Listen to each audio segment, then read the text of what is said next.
Welcomes to all on my YouTube channel VDeasy.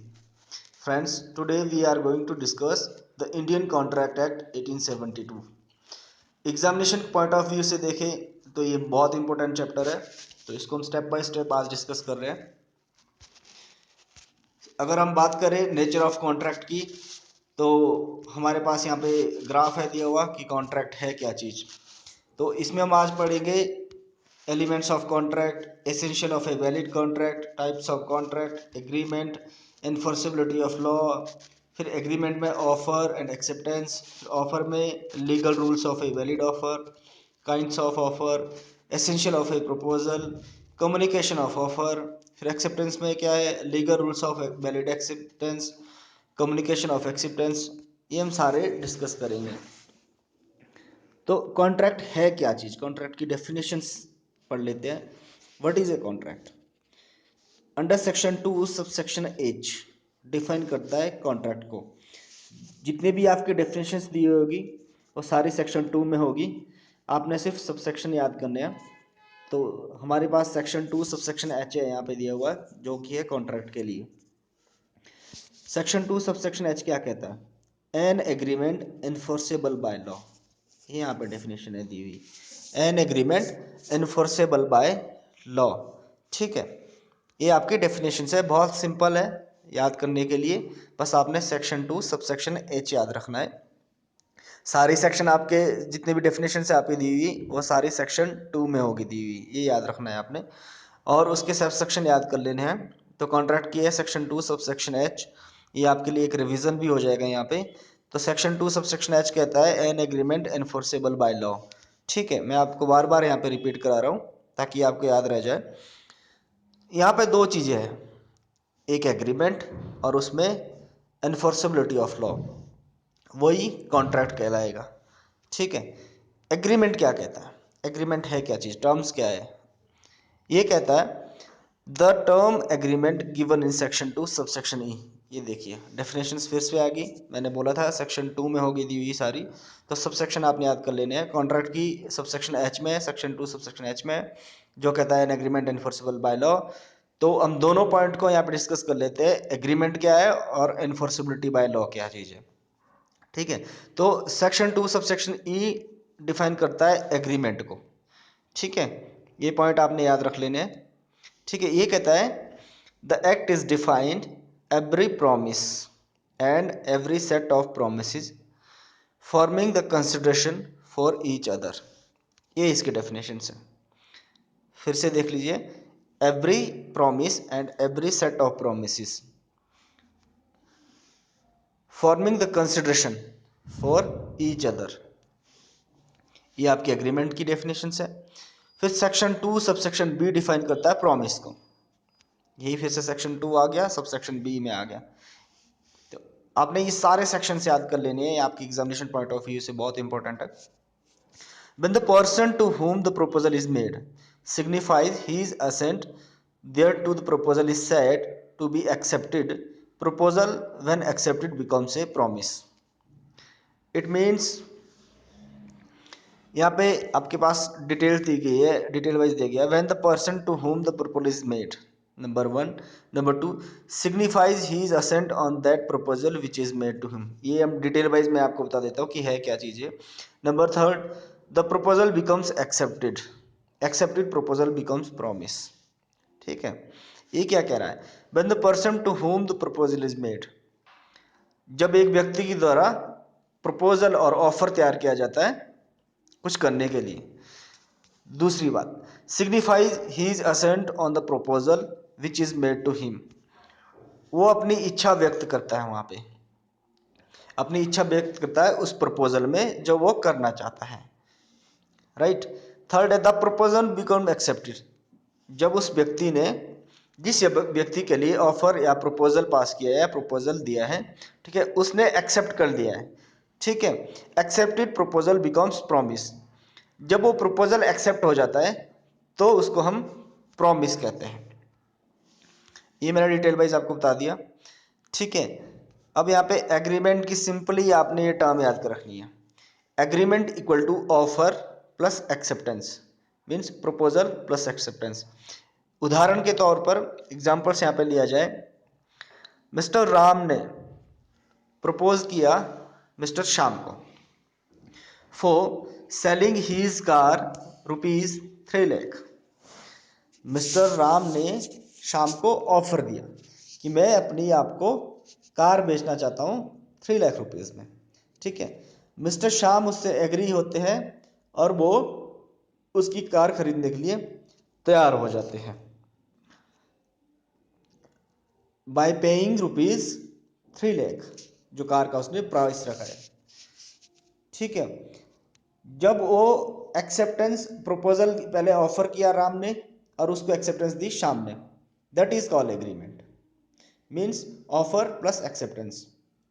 ठीक है, वो एग्रीमेंट हो गया। अब कॉन्ट्रैक्ट में दो चीजें बताई थी मैंने आपको, एक बताया था एग्रीमेंट और एक बताया था इट्स एनफोर्सबिलिटी बाय लॉ।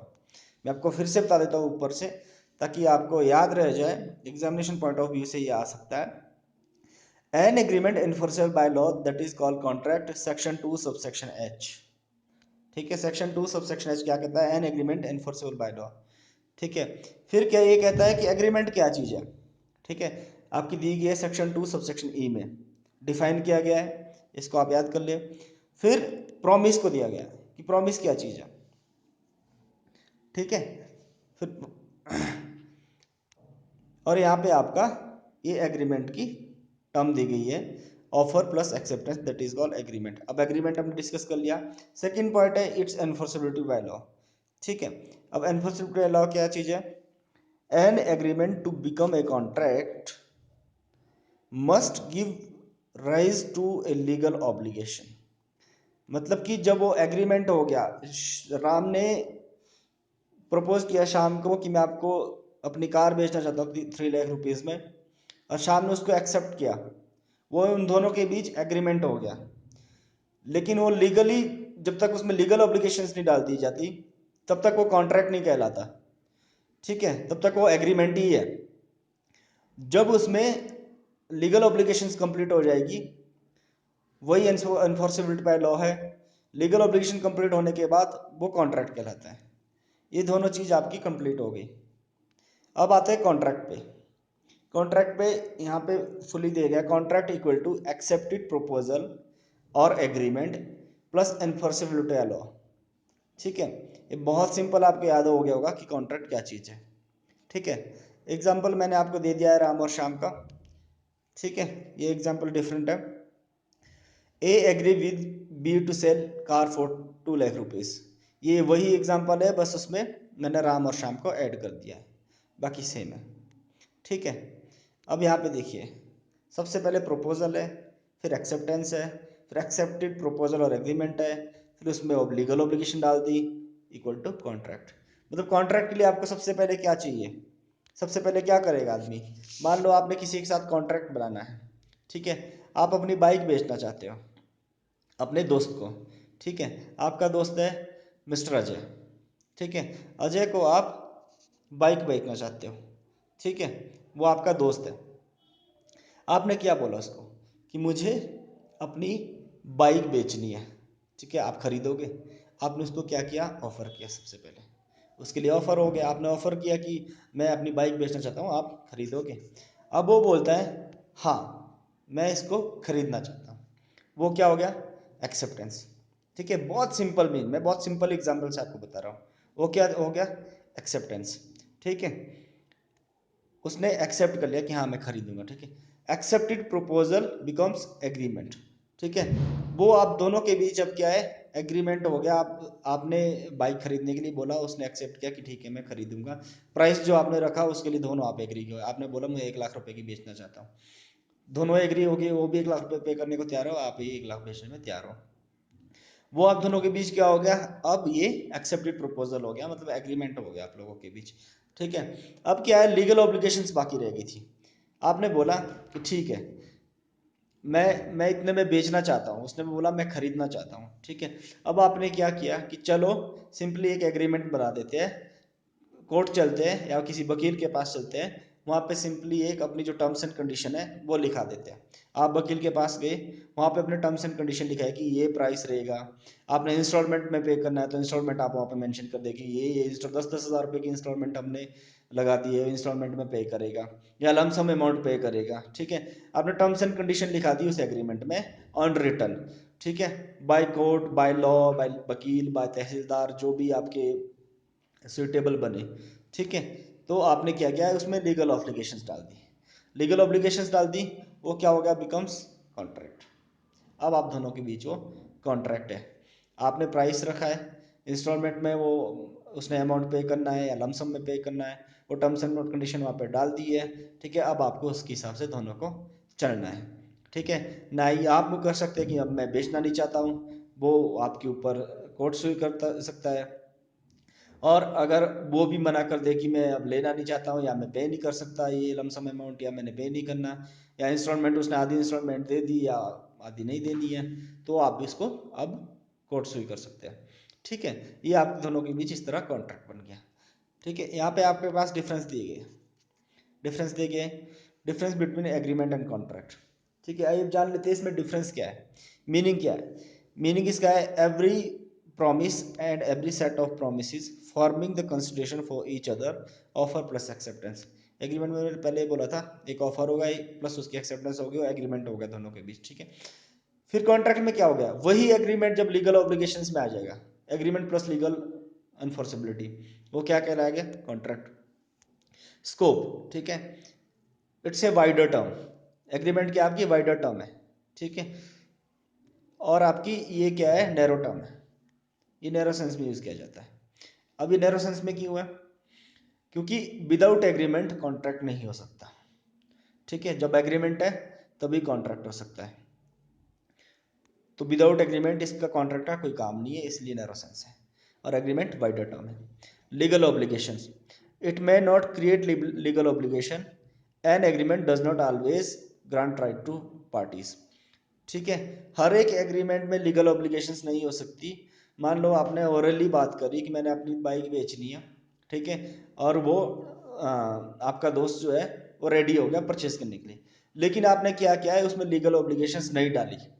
आपने ओरली बात करी कि ठीक है ओरली बात हो गई हमारे बीच, अब हम क्या है मैं खरीदूंगा इसको। ठीक है, और आपने उसमें लीगल ऑब्लिगेशंस नहीं डाली, कुछ टर्म्स एंड कंडीशन नहीं डाली, ऑन रिटर्न आपने लीगली कोई कार्रवाई नहीं की, तो वो एग्रीमेंट तो कह रहेगा, आपके बीच एग्रीमेंट तो है, लेकिन उसमें लीगल ऑब्लिगेशंस आपने नहीं डाली, तो मैंडेटरी भी नहीं है। ठीक है, लेकिन एक बार ही आपने लीगल ऑब्लिगेशन डाली वो कॉन्ट्रैक्ट बन जाएगा। और विदाउट लीगल ऑब्लिगेशन जैसा है इसमें एग्रीमेंट प्लस लीगल एनफोर्सेबिलिटी, मतलब कि विदाउट लीगल ऑब्लिगेशंस कॉन्ट्रैक्ट तो हो ही नहीं सकता, तो नेसेसिटी है लीगल ऑब्लिगेशन इसके लिए। Nature, all agreements are not contract. ठीक है, जैसा कि मैंने आपको बोला कि आपकी दोनों के बीच बात हो गई ओरली और उसमें आपने लीगल ऑब्लिगेशंस नहीं डाली, बट वो एग्रीमेंट है, कॉन्ट्रैक्ट नहीं है। ठीक है, बट आपने उसमें जब लीगल ऑब्लिगेशन डाली, ऑल कॉन्ट्रैक्ट्स आर एग्रीमेंट, तो हर एक कॉन्ट्रैक्ट एग्रीमेंट ही है। ठीक है, अब है essential of a valid contract. Valid contract के लिए एसेंशियल क्या क्या चीज़ है, इसमें एग्रीमेंट है, फर्स्ट चीज है एग्रीमेंट है, फ्री कंसेंट, फ्री कंसेंट होनी चाहिए, तो बहुत पार्टीज फ्री कंसेंट होनी चाहिए, मतलब उसमें फ्रॉडुलेंट का कुछ ऐसा नहीं होना चाहिए, मिस्टेक का कुछ ऐसा नहीं होना चाहिए, इलीगल कोई काम नहीं होना चाहिए, तो वो उसमें फ्री कंसेंट होनी चाहिए दोनों के बीच। आपने बोला कि 2.5 लाख में बेचना चाहता हूँ अपनी कार, या आपने बोला अपनी बाइक आप 1 लाख में बेचना चाहते हो, और उसने भी फ्री कंसेंट हो गया, मतलब उसमें कोई उसको कोई उसमें मिसअंडरस्टैंडिंग नहीं है, बिल्कुल फ्री वो है, आपने कुछ भी उसमें वैसा कुछ नहीं कर रखा कि जिससे उसको कि थोड़ा सा भी मिसअंडरस्टैंडिंग हो, फ्री कंसेंट होना चाहिए। फिर थर्ड है competence of the parties, lawful consideration, legal object, not expressly declare to be void. ठीक है, ये तो है आपके दिए हुए section 10 the Indian contract act 1872, ये सेक्शन 10 में दिए गए आपके एसेंशियल है जो। ठीक है, जो सेक्शन 10 में नहीं दी गई है, not by given section 10 but also considered to as a essential. Two parties, बिल्कुल टू पार्टीज का होना जरूरी है, सिंगल पार्टीज में हो ही नहीं सकता। Intention to create legal relationship, उसके इंटेंशन लीगल, और जो आप रिलेशनशिप क्रिएट कर रहे हो या पार्टनरशिप आपस में कर रहे हो किसी बिजनेस की, तो उसमें लीगल रिलेशनशिप होना चाहिए। ऐसा कुछ नहीं होना चाहिए कि जिससे कि इलीगल कुछ काम हो। Fulfilment of legal formalities, legal formalities company ने होनी चाहिए। जैसे आप गए टर्म्स एंड कंडीशन आपने लिखा है उसमें जो जो लीगल रिक्वायरमेंट है। Certainty of meaning, possibility of performance, ये आपके एसेंशियल है यहाँ पे दिए। ठीक है, इसको डिस्कस करने की जरूरत नहीं, हम यहाँ पे कंप्लीट कर चुके हैं कि क्या क्या टू पार्टीज होना जरूरी है। बहुत सिंगल में आपके बीच कॉन्ट्रैक्ट नहीं होना चाहिए। One can not contract with himself, वो अपने आप से कॉन्ट्रैक्ट नहीं कर सकता। It involves to or more parties होनी चाहिए। ठीक है, अब है parties must intend to create legal relationship. There must be intention on part of the parties create legal relationship between them. Social or domestic type of agreement are not enforceable in court of law, hence they do not result in the contract. इसका मतलब क्या है? मतलब जो आप social agreement create करते हो, domestic type of agreement होता है, उसको आप इसमें नहीं कर सकते। जैसे मान लो आपने किसी अपने दोस्त को किसी को शादी में इनवाइट किया, आपने कार्ड भेजा, ठीक है, उसने एक्सेप्ट किया कि ठीक है मैं आ जाऊंगा, लेकिन उस टाइप के एग्रीमेंट हम क्या है इसमें नहीं पुट कर सकते। ठीक है, other formalities to be complied with a certain cases.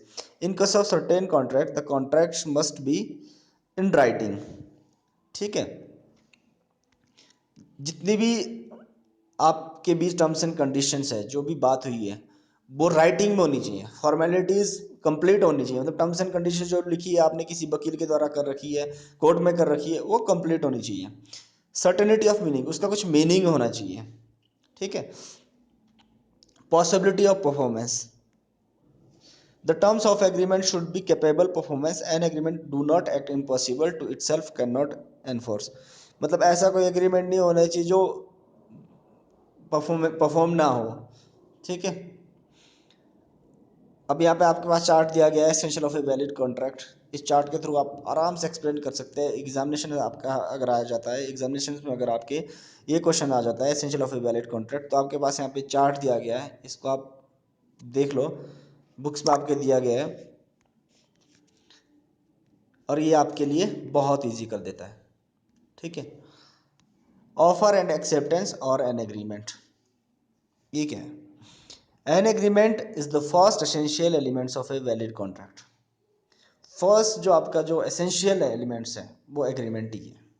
ठीक है, और एग्रीमेंट आपका offer and acceptance, that's it. Free consent, two or more person are said to consent when they are agree upon the same thing in the same sense. मतलब जब दोनों party same thing, मतलब एक ही चीज पे एक ही consent रखते हो, एक जैसा ही सोचते हो, ठीक है, वो फ्री कंसेंट कहलाता है। Capacity of parties, capacity to contract means the legal ability of a person to enter into a valid contract. Section 11 of the Indian Contract Act specified that every person is competent to contract who is of age of majority according to the law। मतलब उसमें capacity of contract में आपका जो भी parties है वो क्या होना चाहिए, एज ऑफ मेजोरिटी, मतलब 18 प्लस होना चाहिए, 18 से ऊपर होना चाहिए। इस साउंड ऑफ माइंड होना चाहिए, मतलब पागल नहीं होना चाहिए, कोई पागल के साथ एग्रीमेंट और कॉन्ट्रैक्ट नहीं कर सकते आप। इस साउंड ऑफ माइंड होना चाहिए। Is not otherwise disqualified from contracted by law to which is he subject. मतलब कि वो किसी भी लॉ द्वारा डिसक्वालीफाई नहीं होना चाहिए। मतलब कोई मर्डर नहीं होना चाहिए, इसके साथ आप एग्रीमेंट नहीं कर सकते, या कोई ऐसा जिसके ऊपर ऑलरेडी केस चले हुए रिगार्डिंग कॉन्ट्रैक्ट आप जो कर रहे हैं, सब्जेक्ट जो आपका है, जो आप या कार खरीदना चाहते हो, या आप कार बेच रहे हो, या आप बिजनेस पार्टनरशिप कर रहे हो, तो उस केस में वो डिस्क्वालीफाई नहीं होना चाहिए, उसके ऊपर पहले केस नहीं होनी चाहिए। ठीक है, क्वालिफिकेशन क्या कहता है? Refers to the age of contract person, that is person entering into contract must be 18 years. मैंने आपको जैसे ऊपर बोला, वो क्वालिफिकेशन भी क्या कहता है? Requires a person to be sound mind, that is should be he sense so that he understand the implication of the contract at the time of entering into a contract। अब देखो उसको, जब आप जिसके साथ आप एग्रीमेंट बना रहे हो उसको उस चीज़ की सेंस होनी चाहिए, उसको उसके बारे में मालूम भी होना चाहिए कि ये क्या चीज़ है। ऐसा नहीं कि आपने बिजनेस पार्टनरशिप करी या कुछ आपने ऐसी लीगल इंक्वायरी करी, ठीक है, जिसको कुछ पढ़ना या लिखना भी ना आता हो, उसको एग्रीमेंट के बारे में पता भी नहीं हो कि वो क्या चीज़ है, तो ऐसा भी नहीं होना चाहिए, ठीक है। Consideration, it refer to as quid pro quo, that is something in return. A valuable consideration in the sense of law may consist either in some right, interest, profit or benefit occurring on party, or some forbearance determine loss or responsibility given, suffered or undertaken by other. Consideration को हम simply यहाँ पे कह सकते हैं कि आपके जो विचार उसमें आपने रखे हैं, आपने टर्म्स एंड कंडीशन उसमें रखी है, ठीक है, वो वैल्यूएबल होनी चाहिए, ठीक है। उसमें आपने क्या क्या लिखा कि आगे प्रॉफिट, उसके बेनिफिट, उसके लॉसेस वो डिटरमाइन होनी चाहिए, ठीक है, वो सारा उसमें दिया होना चाहिए। Lawful consideration and object, the consideration and object of the agreement must be lawful,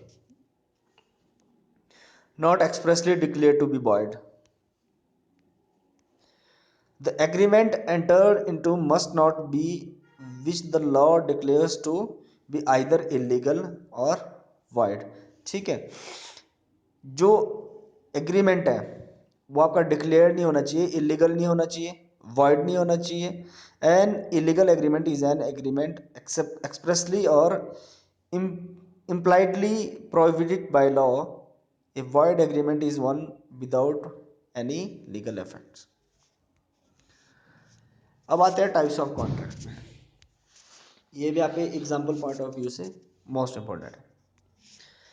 validity और इन्फोर्सिबिलिटी, नंबर 1, बाय वैलिडिटी और इन्फोर्सिबिलिटी, इतने टाइप्स के कॉन्ट्रैक्ट होते हैं।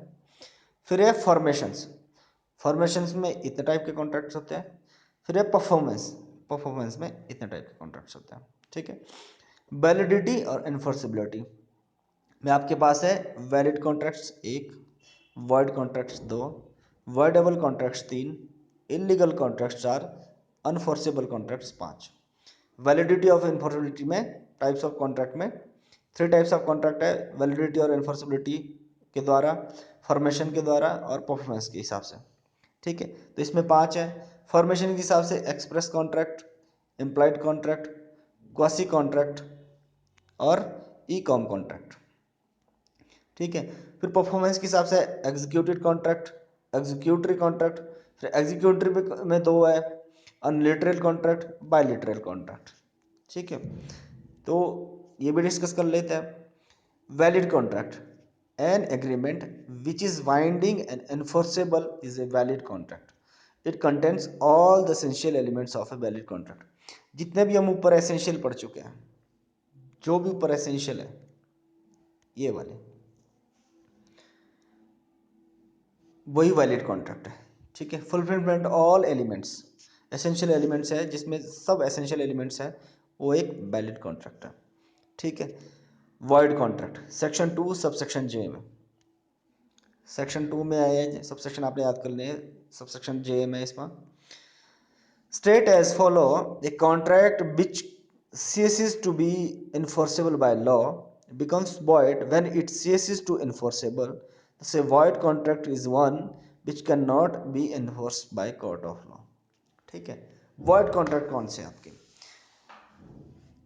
आपने मिस्टर ए के साथ पार्टनरशिप की बिजनेस के लिए, ठीक है। बिजनेस के लिए अब आपने उसमें कैपिटल डाल दी, दोनों ने 50-50%, 5 लाख रुपीज़ आपने डाले, 5 लाख रुपीज़ आपके दोस्त ने डाले, ठीक है। आपके बीच एग्रीमेंट हो गया, आपने उसमें इन्फोर्सिबिलिटी ऑफ लॉ भी डाल दी, आपने टर्म्स एंड कंडीशन भी उसमें डाल दिए, लीगल ऑब्लिगेशन में आपने कंप्लीट कर लिए, ठीक है। और आपने एक बिजनेस सेट ऑफ प्लान तैयार कर दिया, उसमें प्रॉफिट और लॉसेस का भी प्रावधान किया गया, ठीक है।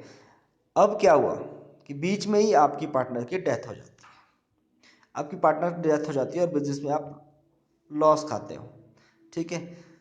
तो वो वॉइड कॉन्ट्रैक्ट है, मतलब कि उसमें अब जो लॉ की इन्फोर्सिबिलिटी है वो नहीं रही। उस केस में जब वो आपका दोस्त ही मर चुका है तो वो कॉन्ट्रैक्ट वॉइड हो गया, वो आगे परफॉर्मेंस उसमें हो ही नहीं सकती, वो void कॉन्ट्रैक्ट है। voidable contract, voidable contract section 2 subsection I, an agreement which is enforceable by law at the option of one or more parties thereto, but not at the option of other or other, is a voidable contract. This in fact means where one party to the agreement is in possession or is legally entitled or authorized to avoid performing his part, then the agreement is treated becomes voidable. Such right might arise from the fact the contract may have been brought about by one of the parties by coercion, undue influence, fraud, or mispresentation. Hence, the other parties has right to treat it as a voidable contract. Definitions. A void contract cannot be enforced at all. A voidable contract is an agreement which is enforceable only at the option of one of the parties, but not the option of other. Therefore, enforceability or otherwise divides the two parties of contract. मैं आपको यहाँ पे example दे देता हूँ। जो void contract है वो enforce नहीं हो सकते आगे के लिए। जैसा कि मैंने आपको बोला void कॉन्ट्रैक्ट में कि आपके पार्टनर की डेथ हो जाती है तो वो आगे एनफोर्स नहीं हो सकता, लेकिन जो voidable कॉन्ट्रैक्ट है वो आगे एनफोर्स हो सकता है। क्यों हो सकता है? तीन पार्टीज है और तीन पार्टीज में से एक पार्टीज ने अपना जो एग्रीमेंट है या कॉन्ट्रैक्ट है उसको मिसरिप्रेजेंट किया, उसको फुलफिल नहीं किया, ठीक है। बट जो दो पार्टीज के बीच है, ठीक है, वो अभी भी एग्रीमेंट और कॉन्ट्रैक्ट है, ठीक है। थर्ड पार्टीज के ऊपर वो क्या कर सकते हैं? कोर्ट सू कर सकते हैं, लेकिन वो दोनों जो पार्टीज है वो अपना एग्रीमेंट या कॉन्ट्रैक्ट कंप्लीट कर सकते हैं अपने अपने बिहाफ पे। वो वॉइडेबल कॉन्ट्रैक्ट है, ठीक है। तो वॉइडेबल कॉन्ट्रैक्ट आगे कंटिन्यू हो सकता है, कंटिन्यू रह सकता है वो जो दो पार्टीज रही हैं, ठीक है। लेकिन जो वॉइड कॉन्ट्रैक्ट है मतलब पार्टनर की डेथ हो चुकी है वो आगे एनफोर्स नहीं हो सकता, ठीक है। अब यहाँ पे आपके पास डिफरेंसेस है दिए हुए, ये आप बहुत आसानी तरीके से दोनों के बीच डिफरेंस निकाल सकते हैं। Meaning, a contract ceases to be enforceable by law becomes void when it ceases to be enforced, ठीक है। और voidable कॉन्ट्रैक्ट क्या कहता है? An agreement which is enforced by law at the option of one or more the parties thereto but not at the option of the other parties is a voidable contract। ये आपके पास यहाँ पे बहुत सारे points हैं, इसको आप पढ़ लीजिएगा। ये जो मैं यहाँ पे नोट्स यूज़ कर रहा हूँ या बुक्स यूज़ कर रहा हूँ, ये जो स्टडी मटेरियल है institute of chartered accountant of India का, उससे मैं डिस्कस कर रहा हूँ। तो अगर आपके पास स्टडी मटेरियल अपना यूज़ है, आप यूज़ कर रहे हैं, और मैं आपको सजेस्ट करूँगा कि आप ICAI का ही स्टडी मटेरियल यूज़ करें, क्योंकि मैक्सिमम क्वेश्चन यहीं से पुट होने हैं, ठीक है।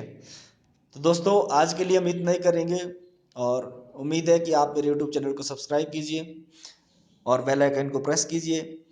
मैं आपके लिए ऐसी ही वीडियो, ऐसे ही चैप्टर आगे डिस्कस करूँगा, चाहे वो बिजनेस लॉ है, चाहे आपका मैथमेटिक्स है, चाहे आपका अकाउंटिंग है, ठीक है, फॉर फाउंडेशंस ओनली।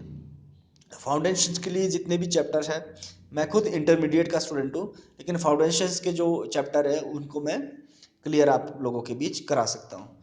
तो दोस्तों मेरे यूट्यूब चैनल को सब्सक्राइब कीजिए वीडियो इजी, और बेल आइकन को प्रेस कीजिए फॉर नेक्स्ट वीडियोज़ के लिए। नेक्स्ट वीडियोज़ भी हम इसी के ऊपर लाएंगे, कॉन्ट्रैक्ट के ऊपर ही लाएंगे। फिर कॉन्ट्रैक्ट होने के बाद आगे हम कंसिडरेशन पढ़ेंगे, मतलब कि स्टेप बाय स्टेप रिवीजन पूरा करेंगे, ताकि आप एग्ज़ाम जो आपके एग्ज़ाम्स है उसमें आप आसानी से कवर कर सको। Thank you so much for watching video easy.